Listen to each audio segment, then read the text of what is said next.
সুপ্রিয় দর্শক, সবাইকে স্বাগত জানাচ্ছি TVN24 আয়োজিত নিয়মিত অনুষ্ঠান আওয়ার ডেমোক্রেসি। আমি হাবিবুর রহমান আছি আপনাদের সাথে। অনুষ্ঠানটি সরাসরি সম্প্রচারিত হচ্ছে নিউ ইয়র্ক স্টুডিও থেকে।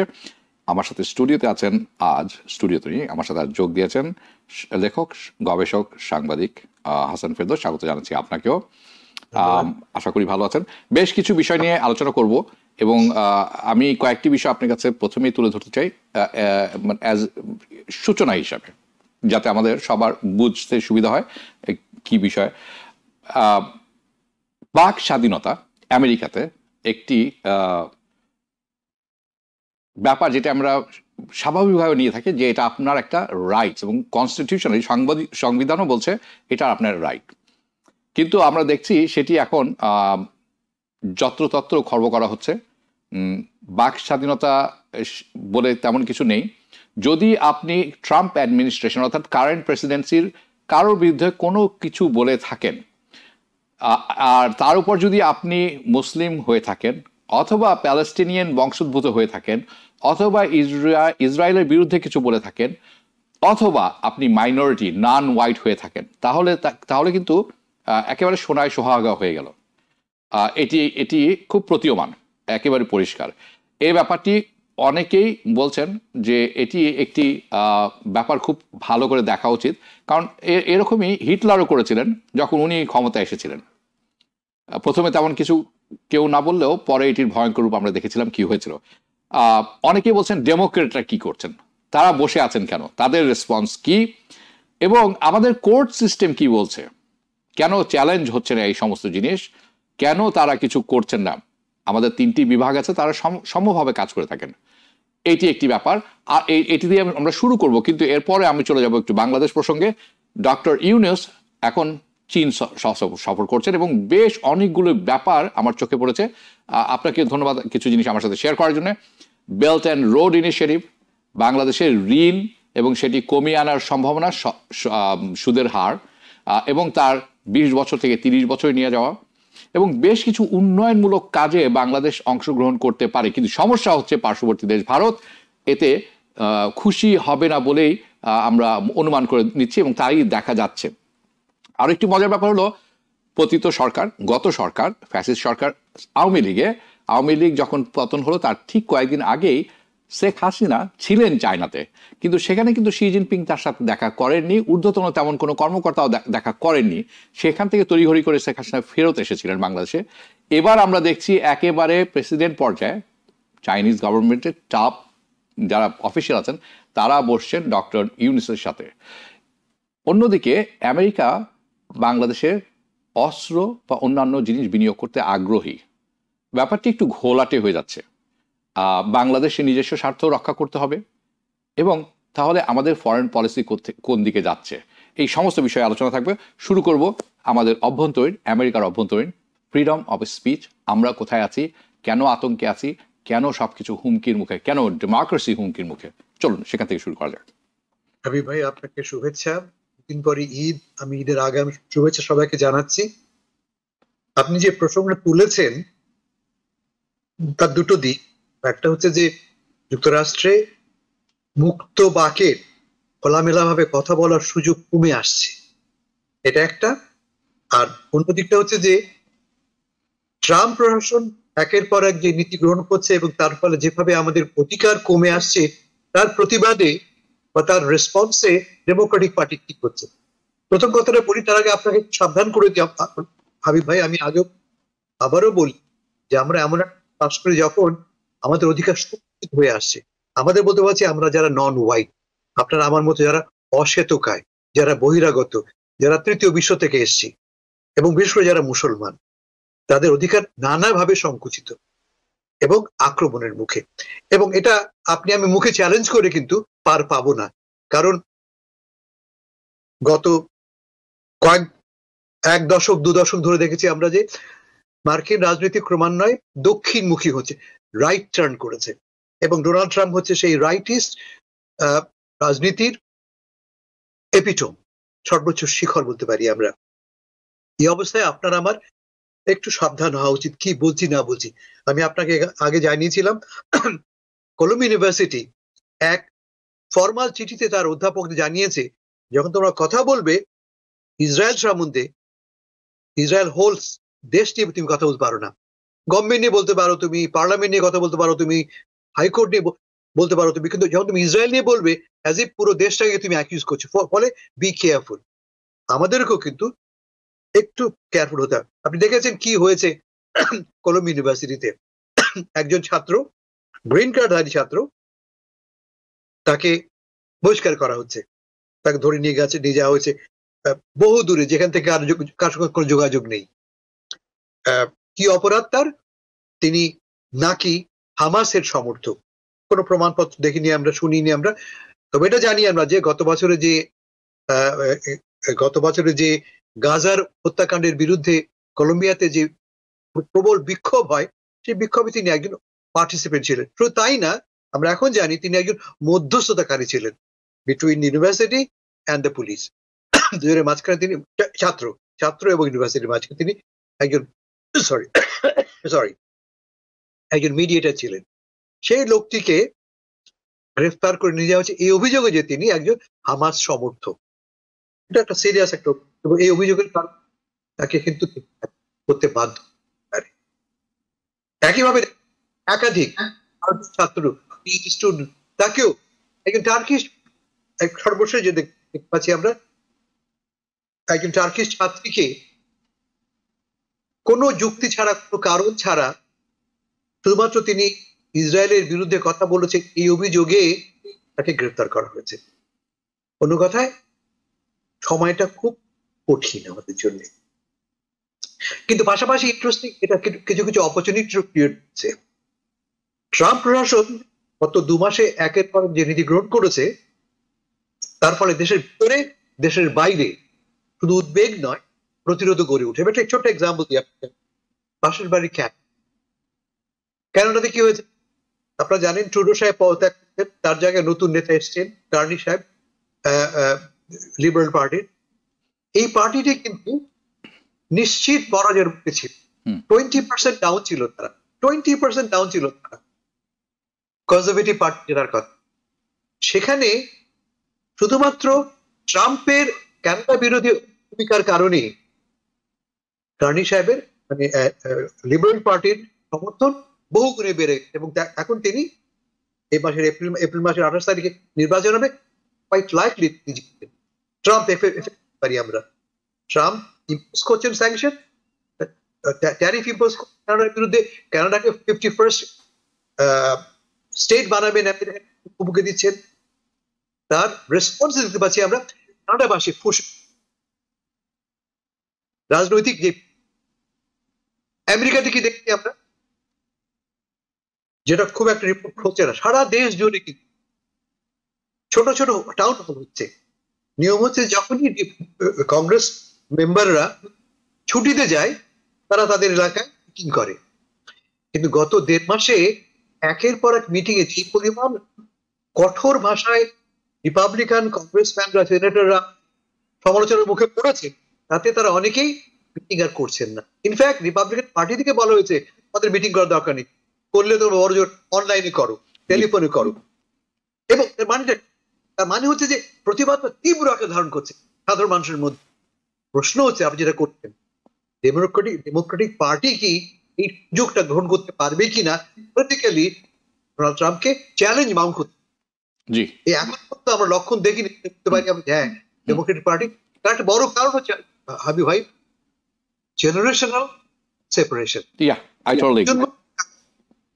যেমন আমাদের নেতা কারা, সবাই 70, 80, 85 বছরের বুড়ো, যারা ক্ষমতা রাখে না।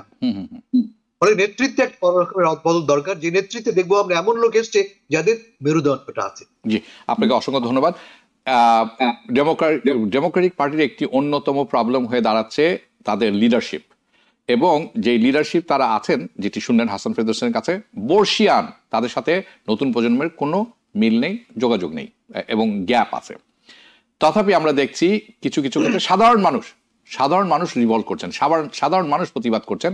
আমি চোখ রাখছি ফ্লোরিডা ডিস্ট্রিক্ট 6, এখানে রিপাবলিকান, এবং ট্রাম্প এখানে পাশ করেছিলেন 30% ভোটে, এটি মনে হয় ফ্লিপ হতে যাচ্ছে। আর একটি আছে মন্টানা খুব মানে স্ট্রেঞ্জ, এখানে ডিস্ট্রিক্ট 15, এটিও হয়তো ফ্লিপ হতে যাচ্ছে ডেমোক্রেটদের পক্ষে। এখন কিন্তু হাউসে 4টি ভ্যাকেন্সিও আছে, কাজেই ইটস ভেরি ইন্টারেস্টিং। আর মনে রাখবেন, এটা কিন্তু মানে ট্রাম্প প্রশাসনের হানিমুন পিরিয়ডও শেষ হয়নি, এর মধ্যে এই আসনি সংকেত, নট বিকজ অফ দ্য ডেমোক্রেটরা কাজ করছেন, বিকজ সাধারণ মানুষ খেপে গেছে। আমি আপনাকে আরেকটা এক্সাম্পল দিই আপনাকে, আপনি খুব ভালো বলেছেন আপনি, যে কিভাবে already Republican party, Trump party বিপদের মুখে, রেজিস্ট্রেশনের মুখে পড়েছেন। একটা এক্সাম্পল, এলিস স্টেফানিক, তাকে ডেজিগনেট করা হয়েছিল জাতিসংঘে আমেরিকার অ্যাম্বাসাডার হিসেবে, নাম প্রত্যাহার করে নেওয়া হয়েছে। কারণটা কি জানেন? কারণটা হচ্ছে যে মনে করা হচ্ছে যে এলিস স্টেফানিক চলে গেলে যদি আবার নির্বাচন হবে, যে ওই সিট হারাবেন তারা, অথচ তিনি এই এলিস স্টেফানিক 24 পয়েন্টস তিনি জিতেছে, 24% তিনি জিতেছে ইন নিউ ইয়র্ক। সেই ভাবা হচ্ছে এই নিউ ইয়র্কে তিনি জিতবেন না। Very interesting. জেনে যান তাহলে ব্যবধানটা আপনি যেটা বললেন, ডেমোক্রেটিক হাউসে রিপাবলিকানদের সাথে আরো কমে আসবে, আরো কমে ফ্লিপ করতে পারে হাউসটা। এন্ড দিস ইজ হানিমুন পিরিয়ডের মধ্যেই, মধুচন্দ্রিমা এখনো শেষ হয়নি। হ্যাঁ, যে খাবার নিয়ে মধুচন্দ্রিমার রাতে ঢুকেছিলেন হাজব্যান্ড ওয়াইফ, সেই খাবারের গন্ধ এখনো যায়নি, তাতে এই অবস্থা। আশা করি আপনারা বুঝতে পারছেন। আর বিশ্বব্যাপীর কথা বলছিলেন হাসান ফেরদৌস, আমাদের পার্শ্ববর্তী দেশ কানাডার প্রধানমন্ত্রী গতকালকে বলেছেন আমেরিকার সাথে কানাডার যে সম্পর্ক ছিল, ইটস নো লঙ্গার ট্রু। এটি কত বড় পার্টনার, হ্যাঁ রাইট, কারেক্ট। এবং এটি যে কত বড় একটা স্টেটমেন্ট, এটা অকল্পনীয় একটি ব্যাপার। সেটি শুনলাম নেটো ঘোষণা করেছেন যে আমেরিকা তাদের মিত্র দেশের তালিকায় নেই। এটি কত বড় অকল্পনীয় ব্যাপার, এটি বুঝবেন। আমি আশা করি ট্রাম্প সরকার, ট্রাম্প প্রশাসন বুঝবেন। না বুঝলে ভেতরে এবং বাহিরে দুটি জায়গায় তারা খুবই ক্ষতিগ্রস্ত হবেন। শুধু এই ইলেকশন নয়, সামনের অনেকগুলো ইলেকশনে আমরা যাব। ক্ষতিগ্রস্ত যতটা হবে ট্রাম্প, তার চেয়ে বেশি হবে আমেরিকা। আমি নেতা, আপনি তাকে দেখছি আমরা ইউরোপ থেকে বলছে যে তোমরা আর আমাদের আগের মতো পার্টনার নও। That's true. এটি কত বড় ধাক্কা একটা। I hope America understand. এবং আপনি যে কথাটি বললেন না, যে আমেরিকার ক্ষতি সবচেয়ে বেশি হবে, আমি স্টক মার্কেট দেখছিলাম, আমেরিকার স্টক মার্কেট পতন হয়েছে, not the European, not the Asian stock market, because ট্রাম্পের কর্মকাণ্ডে আমেরিকান যে কোম্পানিগুলো আছে সেগুলো ডিভ্যালুয়েটেড হয়ে গেছে, অনিশ্চয়তা পড়েছে, এবং সেটি কিন্তু অন্য দেশে, অন্য মহাদেশে পড়েনি। ওকে, প্রসঙ্গের পরিবর্তন, বাংলাদেশ প্রসঙ্গ।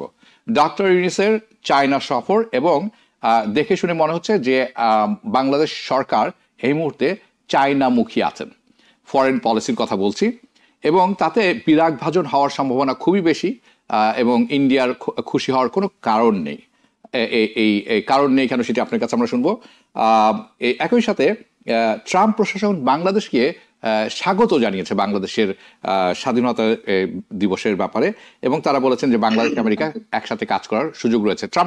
ট্রাম্পের নিজস্ব কথাটি, এবং তারা খুব ইন্টারেস্টেড যে বাংলাদেশের সাথে একটি আর্মস ডিল চুক্তিগত স্বাক্ষর করার। ইন্ডিয়ার কিন্তু লং টার্ম প্ল্যান হচ্ছে বাংলাদেশের ব্যাপারে। সো মোদি কিন্তু কখনো কোনো আগ্রহ দেখান নাই ডক্টর ইউনূসের সাথে সরাসরি বৈঠক করার ব্যাপারে, কিন্তু তারা চান বাংলাদেশ তাদের কথা মতো চলুক। কিন্তু এখন দেখছি বাংলাদেশের ডক্টর ইউনূস যাচ্ছেন চায়নামুখী। এই যে ব্যাপারটি হচ্ছে, এটি যদি আপনি আমাদেরকে একটু ভেঙে বলেন। আমরা জানি যে আমাদের আজকে সময়ের স্বল্পতা আছে, সো এটি হবে দ্বিতীয় প্রসঙ্গ এবং শেষ প্রসঙ্গ। চলুন শুরু করি। হাবিব ভাই, চায়না নিয়ে কথা বল, এই প্রসঙ্গে একটু আমাদের একটু কেয়ারফুল হতে হবে, কারণ যদি এই সফরের লক্ষ্য হয়ে থাকে ভারতকে বুড়ো আঙ্গুল দেখানো, তাতে কিন্তু আমাদের আলটিমেটলি ক্ষতি হবে। যেটা প্রয়োজন হচ্ছে ব্যালেন্স অর্জন করা, ভারসাম্য অর্জন করা। গত 15 বছরে আমাদের পররাষ্ট্রনীতি সম্পূর্ণ ভারত মুখাপেক্ষী ছিল। এমন প্রতিটি প্রশ্নে আমরা ভারত হা না বলা পর্যন্ত আমরা হা বলতাম না। এখন যেটা অ্যাড হলো ইউনূস সাহেবের এই সফরের মাধ্যমে, আমরা এখনো জানি না এটা আলটিমেটলি এই ফল দেবে কিনা। অ্যাটলিস্ট বাংলাদেশ আশা করতেছে বাংলাদেশ একটা চীনা কার্ড, তার চায়না কার্ড অর্জন করলো, যেটা সে ব্যবহার করতে পারে তার রিজিওনাল এবং গ্লোবাল পলিটিক্যাল ইন্টারঅ্যাকশনে। কিভাবে? একাধিক। প্রথমত আমাদের পোর্টফোলিওটা, ব্যবসা, যেমন আপনি ব্যবসায় মানুষ ভালো জানেন, আপনি পোর্টফোলিওটা উনি ডাইভার্সিফাই করছেন। একটা কোম্পানির শেয়ার না ভাই, আমার কাছে আরো 5টা কোম্পানির শেয়ার আছে। যদি একটা কোম্পানি ফল করে ক্ষতি নেই, আরো বাকি 3টা কোম্পানি আছে, আমি আলবাতি জ্বলবে না। পোর্টফোলিও ডাইভার্সিফাই করছি আমরা। আমরা চায়না একমাত্র ভারত থেকে বের হয়ে আমরা চলে যাচ্ছি চায়না। তার কাছে কি চাই আপনার? তার কাছে আপনার একাধিক জিনিস চাওয়ার আছে। প্রথম চাওয়ার কাছে ডিপ্লোম্যাটিক সাপোর্ট, রিজিওনালি ইন্টারন্যাশনালি আমার পাশে তুমি থাকবে, যেমন ভারত ছিল, এই অ্যাসুরেন্সটা। আর এই প্র্যাকটিক্যাল টার্মস আমরা চাই আমাদের ইনফ্রাস্ট্রাকচার ডেভেলপমেন্টে চায়নার পার্টিসিপেশন এবং ঋণ ও অনুদান। এটা একটা আমাদের দেশের অর্থনীতিতে প্রাইভেট সেক্টরে ইনভেস্টমেন্ট। আপনারা জানেন চিরাং অলরেডি একটা চায়না ইকোনমিক ফ্রি জোন তৈরি করা হচ্ছে শুধুমাত্র চাইনিজদের পার্টিসিপেশনের জন্য। ম্যাসিভ একটা উদ্যোগ নেওয়া হয়েছে। রেসপন্সটা কেমন? মুখে যত বলা হচ্ছে, কাজে ততটা নয়। কিন্তু এবার যে মিটিং হলো 4 দিনের, আজকে উনি ফিরবেন, দিন শেষে আমরা তার জয়েন্ট কমিউনিকে পাবো। আমরা দেখতে পাচ্ছি আমরা $2.1 বিলিয়ন একটা কমিটমেন্ট চুক্তি করা হচ্ছে। $2.1 বিলিয়ন, which is nothing। আপনি জানেন যে এই ঈদ উপলক্ষে 7 দিনে প্রবাসীরা $3 বিলিয়ন পাঠিয়েছে। এখানে চীনের কাছ থেকে আমরা $2.1 বিলিয়ন ঋণ এবং গ্র্যান্টস পাবো, nothing to celebrate about. But nonetheless China আমাদেরকে একাধিক ক্ষেত্রে কমিটমেন্ট জানিয়েছে, সিগনিফিকেন্ট কমিটমেন্ট। আমার কাছে মনে হচ্ছে যে চীন আমাদের প্রাইভেট সেক্টর অ্যাটলিস্ট 40টা কোম্পানি বাংলাদেশে ইনভেস্ট করবে কয়েকশো মিলিয়ন ডলার বিভিন্ন গার্মেন্টস সেক্টর। এটা একটা। আর একটা বড় যেটা আমার চোখে যেটা সিগনিফিকেন্ট মনে হচ্ছে এই যে স্বাস্থ্য খাতে সাথে চীনের কোঅপারেশন। আপনারা জানেন যে আমরা লিটারালি ভারতের উপর নির্ভরশীল হাই কোয়ালিটি মেডিকেল ট্রিটমেন্টের জন্য। লক্ষ লক্ষ মানুষ $বিলিয়ন আমরা ইনভেস্ট করি, খরচ করি ভারতে মেডিকেল ট্রিটমেন্ট পাওয়ার জন্য। চীন আমাদের জন্য সেই দ্বারটা খুলে দিচ্ছে। চীনের একটি প্রদেশে আমাদের জন্য এক্সক্লুসিভলি ফর বাংলাদেশে 4টি হসপিটাল করা হচ্ছে, এবং বাংলাদেশেও একটি হসপিটাল এবং ইউনিভার্সিটি তৈরি করে দিচ্ছে আমাদের জন্য, যা আমাদের দেশের চিকিৎসার মান উন্নত করতে বড় ভূমিকা রাখে। ফাইনালি বলব, সবচেয়ে বড় ইস্যু আমাদের সামনে রোহিঙ্গা ইস্যু, এবং রোহিঙ্গা ইস্যুতে চায়না ক্যান ভেরি ইম্পর্টেন্ট। এখানে আমার সন্দেহ আছে, আমার উদ্বেগও আছে। মাথায় রাখতে হবে যে চীন কিন্তু অনেক আগেই এই প্রবলেম সলভ করতে পারত যদি চীন চাইবে। কারণ আপনারা জানেন যে গত 20 বছর ধরে রাখাইনে, যেখানে আমাদের রোহিঙ্গারা বাস করে, সেখানেই তারা একটা বিশেষ অর্থনৈতিক জোন গড়ে তুলছে। ওরা এটাকে বলছে ইকোনমিক করিডোর, এবং ওরা একটি ডিপ সি পোর্ট তৈরি করেছে এই ঠিক এক্সাক্ট এই জায়গাটাতেই। এটা খুব ইন্টারেস্টিং। কাউক ডিপ সি পোর্ট তারা নির্মাণ করেছে, যে পোর্ট থেকে সরাসরি বার্মা থেকে হিউনান প্রদেশকে এক্সপোর্ট করা যাবে, মূলত গ্যাস ও তেল। তো চীনের খুব আগ্রহ যাতে করে এই অঞ্চলটি তার প্রভাবহীন থাকে। এটা একটা। 2 নম্বর, যাতে করে পলিটিক্যাল ইনস্টেবিলিটি আক্রান্ত না করে। মাথা রাখতে হবে যে চীনের সাথে চীনের সামরিক বাহিনী বিদ্রোহীদের উভয় পক্ষের খুব যোগাযোগ আছে। চীন চাইলে প্রভাব বিস্তার করতে পারে সরকারের উপরে, রোহিঙ্গাদের ফেরত দাও। চীন চাইলে প্রভাব বিস্তার করতে পারে এই অঞ্চলে বিদ্রোহী বাহিনী বাধ্য করতে এদেরকে ফেরত নাও। এখন পর্যন্ত আমরা এমন কিছু দেখিনি তাতে বলতে পারি আমরা যে চীন উদ্যোগ নেবে বা নিচ্ছে। 2টো উদ্যোগ এখানে, জাতিসংঘের মাধ্যমে একটা উদ্যোগ দেখেছি আমরা, তারা একটা প্ল্যান করেছে রিপ্যাট্রিয়েশনের। আসিয়ানের দুটোই খুব সিগনিফিকেন্ট উদ্যোগ, বাংলাদেশ উদ্যোগের সঙ্গে সংযুক্ত আছে। চীন যদি তার ওয়েটটা কোনো একটার উপরে প্রয়োগ করে, কিন্তু একদিকে সরকার, অন্যদিকে বিদ্রোহী বাহিনী, উভয় পক্ষে বাধ্য হবে কথা শুনতে। ফলে আমার বিশ্বাস এই যে এই সফরের ফলে, কারণ আলোচনাটা কেন্দ্রীয় বিষয় ছিল কিন্তু রোহিঙ্গা সমস্যার সমাধান, আমরা আশা করতে পারি যে সত্যি সত্যি চীন আমাদের সাথে সম্পূর্ণ ঘনিষ্ঠ করতে চায় রোহিঙ্গা ইস্যুতে আমাদের একটা ভালো প্লেয়ার। শেষ কথা বলি ভারত নিয়ে। আপনি উল্লেখ করেছেন ভারত নাখোশ। ইয়েস, ভারত চায় না যে তাদের এই স্পেয়ার অফ ইনফ্লুয়েন্সে অন্য কেউ, বিশেষ করে চীন, নাক গলান। আপনি উল্লেখ করেছেন যে এই সফরের আগে কিন্তু ইউনূস সাহেবের পক্ষ থেকে অনুরোধ করা হয়েছিল আসুন আমরা বসি। মোদীকে অনুরোধ করা হয়েছিল চীন যাবার আগে দিল্লিতে আসতে চাই। আরো একটা বলি আপনাকে, কয়েকদিন পরে ব্যাংককে বিমস্টেক উন্নয়নশীল দেশগুলো করতে একটা ব্যাংকক যে মিটিং এ মোদিও আসবেন, ইউনূস সাহেব আসবেন। মিটিং এও কিন্তু বাংলাদেশ অনুরোধ করেছিল কথা বলি আমরা, ভারত না করে দিয়েছে। আমি বলবো ভারতের একটা প্রচুর রকম বোকামি হচ্ছে, কারণ এই গোসাখোরে থেকে গোসাখোরের ফল করতেই যে একদিকে বাংলাদেশ ভারতের প্রতি বিরূপ হচ্ছে, অন্যদিকে এই যে বিরূপতা এবং তারপর যে ভ্যাকুয়াম তৈরি হয়েছে, এই ভ্যাকুয়ামে ঢুকে পড়ছে একদিকে পাকিস্তান, অন্যদিকে চায়না। এটা ভারতের স্ট্র্যাটেজিক ইন্টারেস্টকে কোনোভাবে প্রোটেক্ট করতে না। বলে আমি যদি ভারতের পররাষ্ট্রমন্ত্রী হই বা ভারতের প্রধানমন্ত্রী হই, আমি চেষ্টা করব বাংলাদেশের সঙ্গে সম্পর্কটা উন্নত করতে, তাকে নষ্ট করতে না। আপনি ছোট্ট আপনি 30 সেকেন্ডের মতো সময় পাবেন বা 40 সেকেন্ডের মতো। বাংলাদেশে অস্ত্র বিক্রয়ের আগ্রহ দেখিয়েছে আমেরিকা।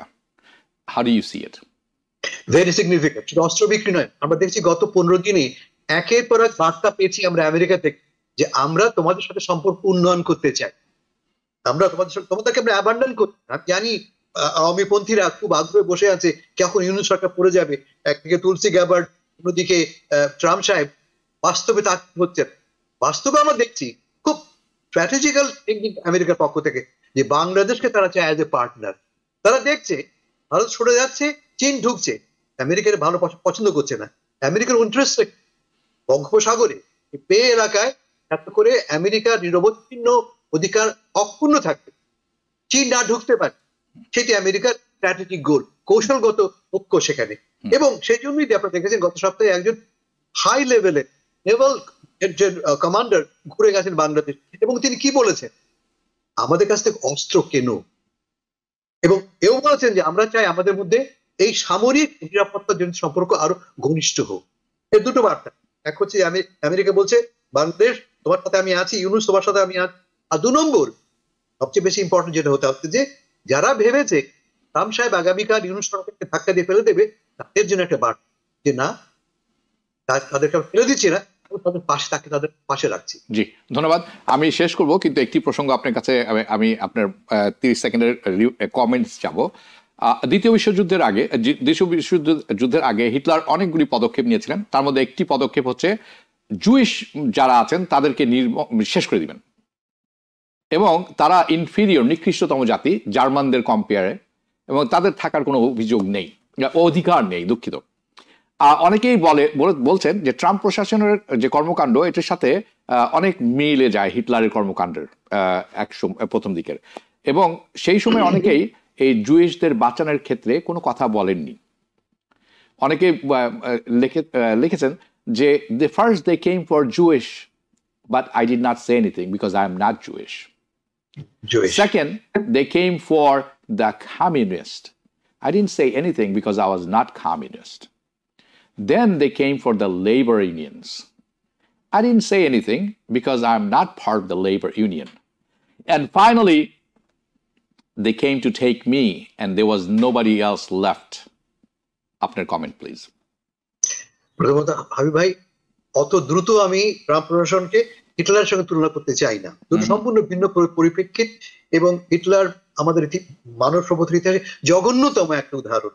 আমি হিটলারের দিকে যাব না, তবে লক্ষ্যটা হচ্ছে যেটা আমরা আগে কথা বলেছি, আমরা ট্রাম্পের ভিশনটা কি, যারা প্রজেক্ট 2024 পড়েছেন তারা জানেন ট্রাম্প আমেরিকাকে এমন একটা দেশ বানাতে চায় যে দেশ হবে তিনটা এলিমেন্টস তার। এক, white, Christian and conservative. White, Christian and conservative. এবং সে কারণেই যারা হোয়াইট নন, যারা ক্রিশ্চিয়ান নন, যারা কনজারভেটিভ নন, তারা চাপের মুখেই পড়বেন। তারা চাপের মুখে পড়ছেন। আপনাদের এই একটু আগে কথা বলেছি আমরা কিভাবে একের পর এক আরবদেরকে বা তুর্কিবাসীকে দেশ থেকে বের করে দেওয়া হচ্ছে। এটা সবই সেই প্রজেক্ট 2024 এর একটা ইমপ্লিমেন্টেশন। কিন্তু পাশাপাশি আমি এও বলবো যে এর বিরুদ্ধেও কিন্তু দেশ জুড়ে প্রতিবাদ হচ্ছে। আপনি একটু আগে বলেছেন কোর্টের কথা, 15টি আদালত, 15টি মামলায় ইতিমধ্যে কিন্তু ট্রাম্প প্রশাসন হেরে গেছে। গতকাল তারা এই এলিয়েন এনিমিজ অ্যাক্ট ইমপ্লিমেন্টেশনের জন্য সুপ্রিম কোর্টকে রেফার করেছে। তারা আশা করছে যে লোয়ার কোর্ট থেকে প্রত্যাখ্যাত হয়ে তারা সুপ্রিম কোর্টে সমর্থন পাবেন। জি। আমি আশা করব যে আমাদের সুপ্রিম কোর্ট, এই সবার কোর্ট, এটা এক ট্রাম্প প্রশাসন কোর্ট নয়, আমাদের মৌলিক অধিকারকে তারা সমুন্নত এটা রাখবে। হ্যাঁ, সময় স্বল্পতার কারণে আজকে এখানে শেষ করছি। এই ব্যাপারটি আসলে অনেক গভীর এবং অনেক ব্যাপক আলোচনার প্রয়োজন, এবং সেটি আমরা করব। হাসান ফেরদৌস, বিদায় নিচ্ছি আপনার কাছ থেকে। আপনি ভালো থাকবেন, পরবর্তীতে আপনার সাথে কথা হবে। অনেক ধন্যবাদ। জি দর্শক, আপনারা যারা এতক্ষণ অনুষ্ঠানটি দেখছিলেন, আশা করি ভালো লেগেছে। ভালো লেগে থাকলে জানাবেন। যে যেখানে থাকবেন ভালো থাকবেন, সুস্থ থাকবেন, নিরাপদে থাকবেন। ঈদের অগ্রিম শুভেচ্ছা জানিয়ে আজকের মতো শেষ করছি। সবাই ভালো থাকবেন।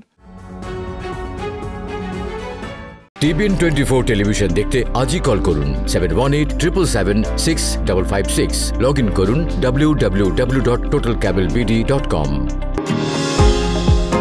নিউ ইয়র্ক থেকে সম্প্রচারিত TBN 24 টেলিভিশন বিশ্বজুড়ে বাঙালির কণ্ঠস্বর।